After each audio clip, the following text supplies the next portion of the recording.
The A7 III was one of the best cameras for photos and videos when it first came out at a competitive price. With technology constantly changing, does this thing still hold up in 2021? That's what I'm going to be talking about. Let's get it. What's up, it's Alon and welcome to another video. If this is your first time here and you'd like to learn how to make videos, or if you're interested in tips and tricks, do please consider subscribing and clicking the alert icon to be notified when new content is available. So when the A7 III first came out on the market around 2019, I was so excited like everyone else who had to get this camera. This is a great hybrid camera at the time, and so it did photos and videos, and when I picked this thing up, I immediately took it to one of my video shoots, and I was so impressed with the overall picture quality. It has so many different features. Now, it does shoot at 24 or 30 frames per second at 4K, but the downside of this, for 120 or higher frame rate, it shoots only at 1080p. Now 1080p isn't bad, but there is a little bit of a difference between 1080p and 4K.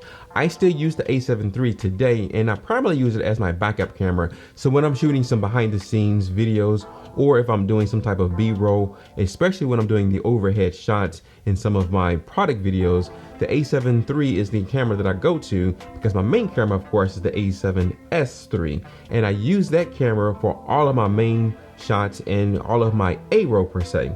But back to the A7 III, this is a good workhorse camera, and for the price for this particular camera, when it first came out, it was priced just right. Now, Sony has come out with some different cameras since this camera hit the market, but I do tell you that for me, this camera has been very good, and I've used it in photo sessions when I'm doing photography or if I'm doing some type of portraits, and then I have used it for some weddings.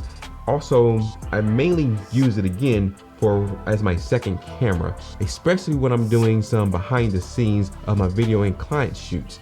So from a photo perspective, this camera does have 24 megapixels, and this is great for any type of application that you're trying to do professional photos.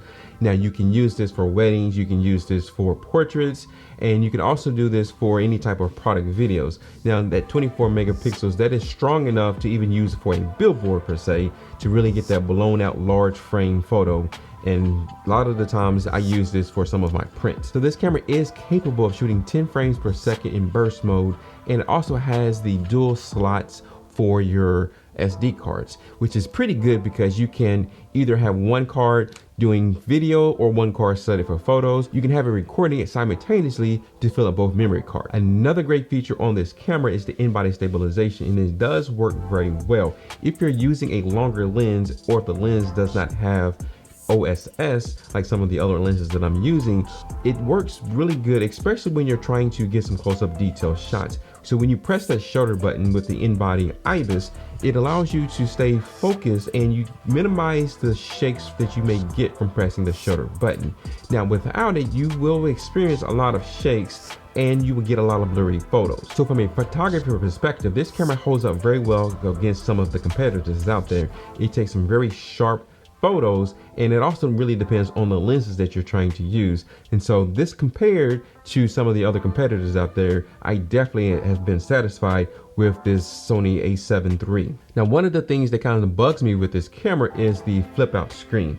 And so when you have the screen, it only flips out up or down. It doesn't flip all the way out like the A7S III. This has been somewhat annoying to me, especially when you're trying to take some photos of yourself, or if you're trying to do some vlogs with this camera. It's nearly impossible to do. However, there is a solution that I've kind of used in the past, and then you can use the app to pair your camera to your actual phone. That way you can actually see what you're trying to put into the frame, or whatever you're trying to set up from a still perspective. Now from a video perspective, this camera does a great job at 4K. You can shoot 24 frames per second or 30 frames per second. So the downside of this camera from a video perspective, if you want to shoot at a higher frame rate like 120 frames per second, then you only get a maximum of 1080p. Versus the A7S III, you can do 24 frames per second, 60 frames per second, and 120 frames per second, all at 4K. And some of the other brands out there do this as well.